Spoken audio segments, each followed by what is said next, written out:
Hello friends, talkative English दौड़ने का channel में आप सभी का स्वागत है। आज की इस वीडियो में हम पढ़ने वाले हैं कि what is difference between until and unless. ठीक है, अनटिल और अनलेस के बीच में क्या डिफरेंस है ये समझ लेते हैं। ठीक है, दोनों का मीनिंग सेम होता है, जब तक नहीं। ठीक है, नेगेटिव सेंटेंस में यूज़ किया जाता है। ठीक है, और दोनों का मीनिंग नेगेटिव होता है। बस इनमें सिमिलरिटीज़ यही है कि अनटिल का मीनिंग भी जब तक नहीं होता है और अनलेस का मीनिंग भी जब तक नहीं होता है, और ये भी नेगेटिव होता है। ठीक है, इसका भी नेगेटिव मीनिंग होता है अनटिल का, और अनलेस का भी नेगेटिव मीनिंग होता है। लेकिन इसमें डिफरेंस ये है कि अनटिल का यूज़ जब उस सेंटेंसेस में किया जाता है जब टाइम की इंपॉर्टेंस हो। ठीक है, ड्यूरेशन ऑफ टाइम मेंशन किया गया हो, मतलब ऐसा लगता है सेंटेंस को पढ़ के कि यहाँ पर टाइम ज़्यादा इंपॉर्टेंट है, माइंड में टाइम मारा है, तो वहाँ पर अनटिल का यूज़ किया जाता है। और अनलेस का जो यूज़ होता है कंडीशनल सेंटेंसेस में किया जाता है, शर्त वाले वाक्यों में किया जाता है। ठीक है, शर्त वाला यानी कि ऐसा करोगे तो वैसा होगा, ऐसा नहीं करोगे तो वैसा नहीं होगा। ठीक है, अगर तुम बुलाओगे नहीं तो मैं नहीं आऊँगा, अगर तुम ये काम नहीं करोगे तो मैं तुम्हें चॉकलेट नहीं दूंगी, यानी शर्त रखते हैं। ठीक है, शर्त वाले वाक्यों में जो है अनलेस का यूज़ किया जाता है। ठीक है, जब तक नहीं के अर्थ में। ठीक है, चलिए हम एग्जाम्पल के थ्रू इसको समझते हैं। ठीक है, वन बाय वन करके अनटिल का यूज़ कहाँ पर किया जाता है और अनलेस का यूज़ कहाँ पर किया जाता है, तो चलिए देख लेते हैं। ठीक है, अब देखिए ये क्या है, अनटिल। ठीक है, अनटिल का जो यूज़ होता है वह टाइम के साथ किया जाता है। ठीक है, ड्यूरेशन ऑफ टाइम के साथ किया जाता है। और अनटिल जो है का यूज़ नेगेटिव सेंटेंस में किया जाता है, तो वहाँ पर नोट नहीं लगाते हैं। ठीक है, ये बात मैंने आपको पहले भी बताई थी जब मैंने आपको difference between till and until के बारे में पढ़ाया था। ठीक है, टिल और अनटिल के बीच में क्या अंतर है ये भी बताया था जब मैंने आपको वीडियो भी मैंने आपको के लिए बनाई हुई है। आपने वीडियो नहीं देखी तो आप उस वीडियो को जरूर देखिएगा। ठीक है, अब देख लेते हैं अनटिल का यूज़ समझ लेते हैं। ठीक है, देखो सेंटेंस लिखा है, जब तक हमें सब समझ में ना आ जाए, ठीक है, तब तक हम पढ़ेंगे। ठीक है, जब तक हमें सब समझ में ना आ जाए तब तक हम पढ़ेंगे। यानी कि ये सेंटेंस पढ़ने से आपको क्या लग रहा है, ये कोई कंडीशन है, ये शर्त है? नहीं, ये शर्त नहीं है, इसमें ड्यूरेशन ऑफ टाइम मेंशन है। यानी कि हम इसमें लिखा हुआ है, मेंशन किया गया है कि जब तक हमें सब समझ में ना जाए तब तक हम पढ़ेंगे। यानी कि एक टाइम की बात हो रही है। ठीक है, हम तब तक पढ़ेंगे जब तक हमें सब समझ में ना जाए। यानी कि कोई ना कहीं कभी ना कभी तो कोई टाइम आएगा जब इतने ध्यान से पढ़ेंगे, मन लगा के पढ़ेंगे, टाइम जरूर आएगा और जब समझ में आ जाएगा तब काम खत्म हो जाएगा। यानी कि एक ड्यूरेशन ऑफ टाइम मेंशन किया गया है। तो इसे इंग्लिश में ट्रांसलेट कैसे करेंगे कि जब, ठीक है, तो हम इतना इंग्लिश में पहले ट्रांसलेट करेंगे, हम पढ़ेंगे तो इसके इंग्लिश में ट्रांसलेट करेंगे वी विल स्टडी। अब इसमें आया जब तक। ठीक है, जब तक आया तो अनटिल का यूज़ करेंगे क्योंकि यहाँ पर ड्यूरेशन ऑफ टाइम दिया गया है। ठीक है, एक तरीके से टाइम की इंपॉर्टेंस है। ठीक है, तो फिर यहाँ पर जब तक के अर्थ में अनटिल का यूज़ किया। अब इसमें हमारा अब आगे का सेंटेंस हम प्रेजेंट इंडेफिनेट टेंस में बनाएंगे। तो सब्जेक्ट क्या है हमारा, हमें को इंग्लिश में बोलते हैं वी लिख दिया। अब इसके साथ हम डोंट यूज़ नहीं करेंगे। ठीक है, वी के बाद डोंट नहीं लगाएंगे क्योंकि नेगेटिव जो अनटिल है वे खुद ब खुद अपने आप में ही नेगेटिव है। ठीक है, अनटिल का मतलब है जब तक नहीं। ठीक है, जब तक नहीं, इसलिए वी के साथ हम डोंट का यूज़ नहीं करेंगे, नोट नहीं लगाएंगे। ठीक है, नेगेटिव सेंटेंस में अगर अनटिल आता है तो नोट का यूज़ नहीं लगाते हैं। ठीक है, ये बात मैंने आपको बताई, ये रूल है। ठीक है, वी के बाद सिर्फ हम सीधा अपनी वर्ब लिख देंगे। वर्ब की फर्स्ट फॉर्म क्या है, समझने को इंग्लिश में बोलते हैं अंडरस्टैंड, तो अंडरस्टैंड लिख दिया। अब इसमें आया सब। ठीक है, सब के लिए लिख देंगे एवरीथिंग। तो सेंटेंस क्या बना, we will study until we understand everything, we will study until we understand everything। ठीक है, जब तक हमें सब समझ में ना आ जाए तब तक हम पढ़ेंगे। अब दूसरा सेंटेंस देखो, जब तक तुम वापस ना आ जाओ मैं यहाँ इंतजार करूँगा। अब ये सेंटेंस पढ़ के पता क्या लग रहा है, मैं तब तक इंतजार करूँगा जब तक तुम वापस ना आ जाए। यानी कि टाइम जरूर आएगा।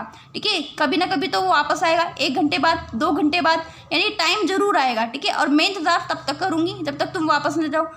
जिस समय तुम वापस आ गए तब मैं यहाँ से चली जाऊँगी, मैं क्यों इंतज़ार करूँगी फिर तुम्हारा, फिर तो मेरा इंतज़ार करने वाला वक्त ख़त्म हो जाएगा। यानी कि यहाँ पर भी ड्यूरेशन ऑफ टाइम की बात हो रही है। तो सेंटेंस ट्रांसलेट करते हैं इंग्लिश में, जब तक तुम वापस ना आ जाओ मैं यहाँ इंतज़ार करूँगी। ठीक है, तो मैं यहाँ इंतज़ार करूँगी इंग्लिश में ट्रांसलेट कर लिया। फ्यूचर इंडेफिनेट टेंस है, इंग्लिश में ट्रांसलेट करेंगे तो लिख दिया हमने आई विल वेट हियर, मैं यहाँ इंतज़ार करूँगी। अब इसमें आया जब तक, यहाँ पर टाइम की इंपॉर्टेंस ज़्यादा है ना। ठीक है, इंतज़ार तब तक करेगी जब तुम वापस आओगे, मतलब फिर जब तुम वापस आ जाओगे तब मेरा जो इंतज़ार करने का जो काम था वो ख़त्म हो जाएगा। तो यहाँ पर टाइम की बात हो रही है, टाइम की इंपॉर्टेंस है, इसलिए जब तक के अर्थ में हम यूज़ करेंगे अंटिल का यूज़ कर लिया। अब इसमें आया तुम वापस ना आ जाओ, ठीक है। तो इसमें इसे हम बनाएंगे प्रेजेंट इंडेफिनिट टेंस में। तो यू लिखेंगे, यू के साथ डोंट नहीं लगाएंगे क्योंकि अंटिल है सेंटेंस में, ठीक है। यू लिख देंगे, यू के बाद सीधा लिखेंगे वापस आने को इंग्लिश में बोलते हैं कम बैक लिख दिया, ठीक है। सेंटेंस क्या बना, I will wait here until you come back, ठीक है। I will wait here until you come back, ठीक है। इस तरह से जब तक तुम वापस ना आ जाओ तब तक मैं यहाँ इंतज़ार करूँगी, ठीक है। इस तरह से हमने अंटिल का यूज़ किया। ये दोनों सेंटेंस में जो है टाइम की इंपॉर्टेंस ज़्यादा थी कि दिमाग में जो है टाइम था, तब हमने अंटिल का यूज़ किया, ठीक है। हालांकि इसका भी मीनिंग नेगेटिव है और इसका मीनिंग भी जब तक नहीं है। अब देख लेते हैं अनलेस का यूज़ कहाँ पर किया जाता है, ठीक है। अनलेस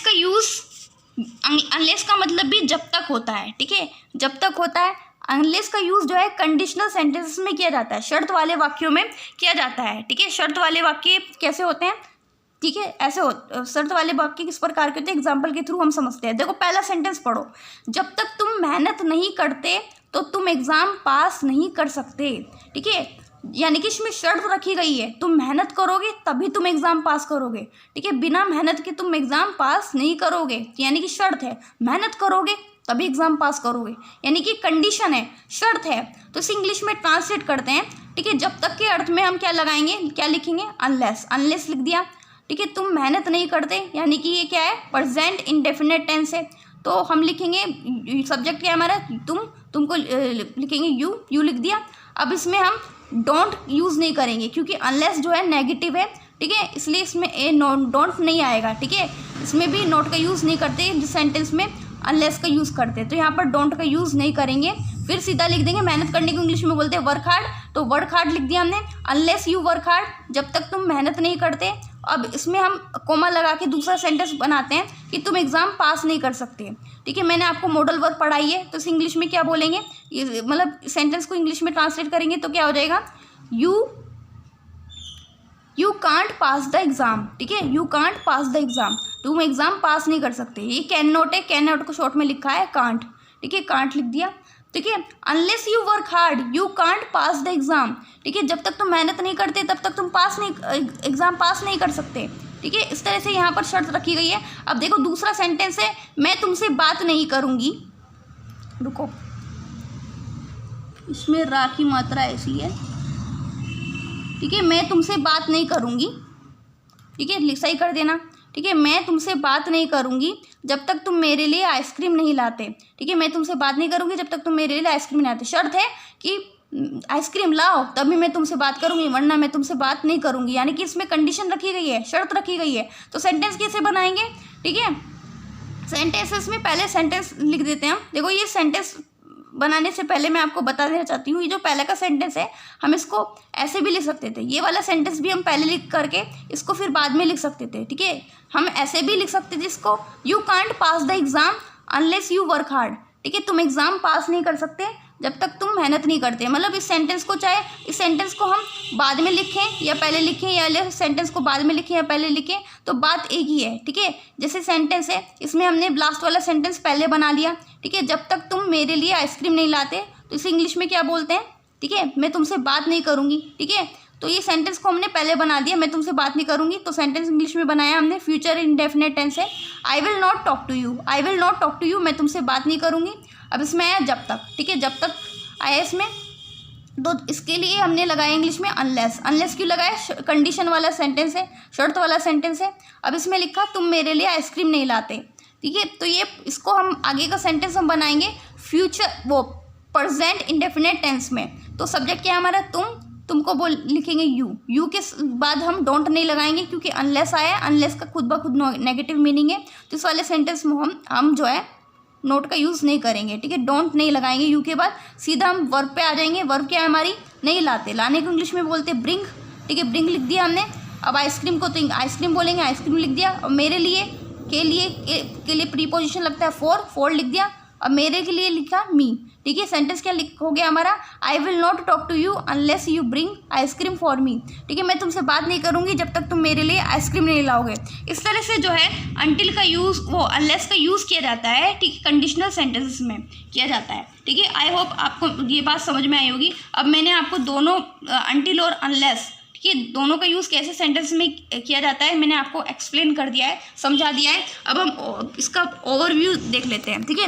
अनटिल और अनलेस में क्या समानता है, ठीक है। दोनों का मीनिंग होता है जब तक नहीं, और दोनों का मीनिंग नेगेटिव होता है। जब इनका यूज़ करते हैं सेंटेंस में तो नोट नहीं लगाते हैं, ठीक है, नोट नहीं लगाते हैं, ठीक है। जो छोटा अनलेस के साथ तो छोटा सा सेंटेंस बनता है, ठीक है, लेकिन उसमें नोट नहीं लगता, ठीक है। जैसे कि सेंटेंस है, ठीक है, इसके ये जो सेंटेंस है इसके साथ हमने डोंट नहीं लगाया, यहाँ पर हमने डोंट नहीं लगाया, यानी कि छोटा सा सेंटेंस तब तक ही बनाया जब तक कोमा है, ठीक है।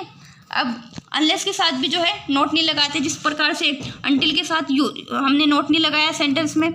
लेकिन बस फ़र्क यह है कि जब टाइम की इंपॉर्टेंस और ड्यूरेशन ऑफ टाइम हो तब अनटिल का यूज़ करते हैं। जब कंडीशनल सेंटेंस हो, कंडीशन दी गई हो सेंटेंस में, शर्त दी गई हो, तब अनलेस का यूज़ करते हैं, ठीक है। आई होप आपको ये बात समझ में आई होगी। If you like this video please subscribe my channel, ठीक है। ऐसी यूजफुल वीडियोज़ मैं आप सभी के लिए लाती रहूँगी। तब तक के लिए बाय बाय।